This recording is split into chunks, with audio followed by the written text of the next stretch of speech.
Hey, it's Nate with Big Ha Homestead, and I'm going to be gathering up apples because we like to make some delicious apple butter every year. Sad part is, I don't know what happened. I didn't think we got a freeze this year that killed off a bunch of our apples, but the apple trees did not produce this year. So I only have a couple apple trees to pick from. Last year I think we had 6 varieties of apples in the actual apple butter we made. This year I might get 3 apple varieties, but we do what we can. Still gonna be delicious, so I'm gonna get picking some apples.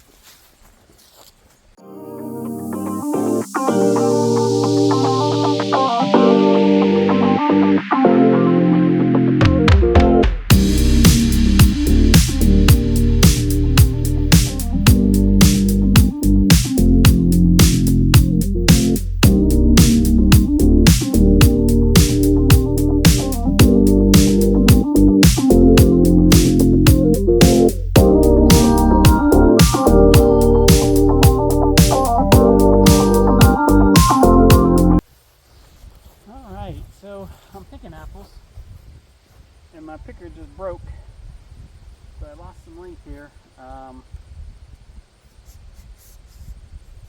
think I can extend this a little bit more to still grab some of them, but it gets pretty weak at the top if I don't. One of the things with the apples that we actually have on this tree, they're kind of ugly, and that's a good thing. It just means they're not sprayed with pesticides or any other kind of things or any kind of fungicides. And so the apples get a little bit deformed, misshapen, have dark spots on it. It's not what you would see at your grocery store. You see all those little marks on there. But the apple itself is delicious. And that's just from a fungus getting on there and altering its growth. This tree, out of all of them, probably has the worst fungus growth problem. So they get all weird looking, the apples. But be patient. Alright, this is apple tree number 2. The apples typically on this tree look a little better, but Colleen, I'm pretty sure, did a pretty devastating blow to this one, and it really, I had to take a big old branch off of it. I probably should take another branch off of it. It was really easy to cut down. It's an old tree from the satellite.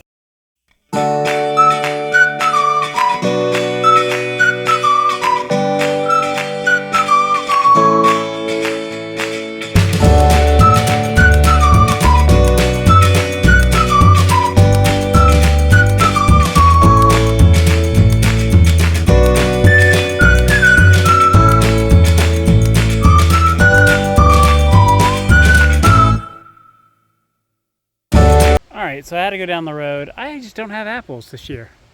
So this tree still has a bunch of big ones on it, so we're going to go ahead and pick those, and hopefully that'll give us what we need. So let's get to it. Alright, let's see what we can get off this tree. Where I need to go. Hopefully the wind don't blow my camera over. Let's see what we got on the tree.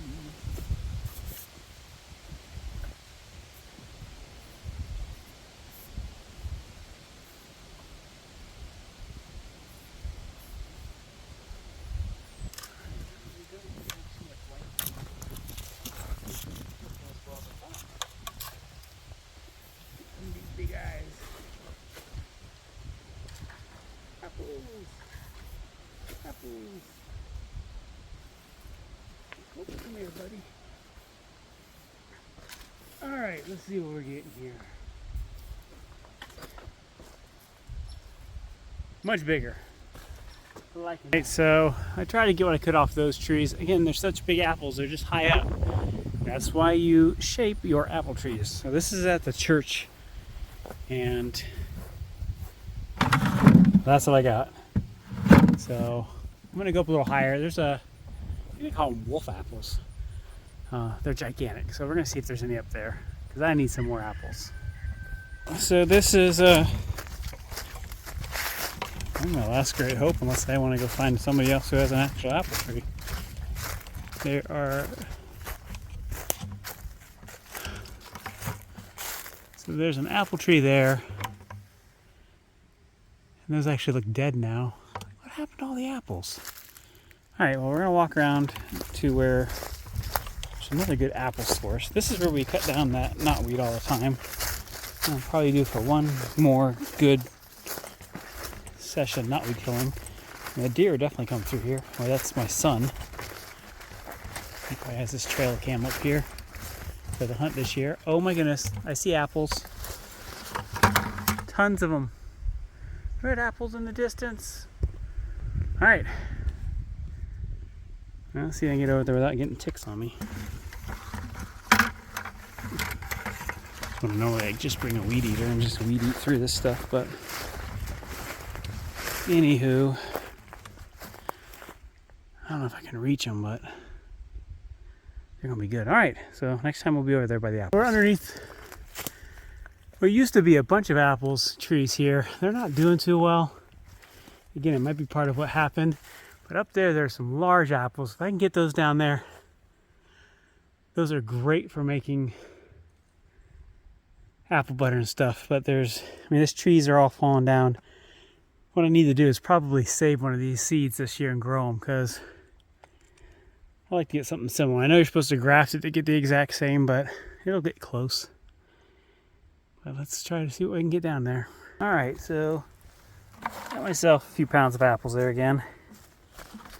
Just the rest of them are just too high up, and I'm not gonna be able to get them. So let's go back to the UTV and see if we got enough to actually make some. So this year I got myself a new peeler here. And that's how much sugar is in this thing. 8 cups of sugar. Woo! So far we got some apples going, and I'm trying the new core out a little bit more. So far it's working good.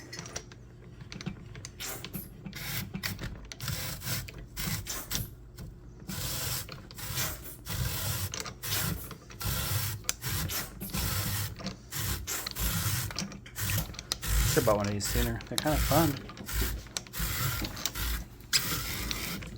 Whoop. I love it. 8 pounds of apples, and you'll see that something neat about real apples, the stuff that you don't buy in the stores, is how quickly these things brown. You know, the apples we eat today, they're all grown to stay pretty, look pretty, be perfectly round. None of these are that way, really. So I'm going to add this to the crock pot.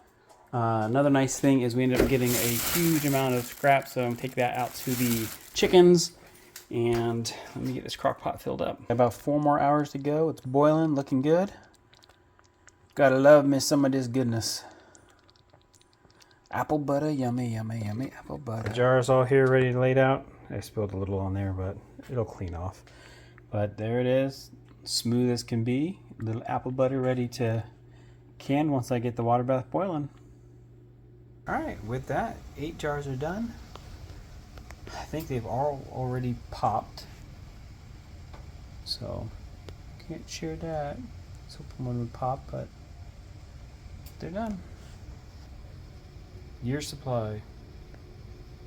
Well, it's Nate with Big Hot Homestead, and I'll tell you something that's easy to do is make apple butter. I will put the recipe in here, and I highly recommend it if you're looking for something super simple to can, that's delicious, and if you want to make something to give away to family and friends, this is the thing to do. So, hope you enjoyed the video. Like, subscribe, share.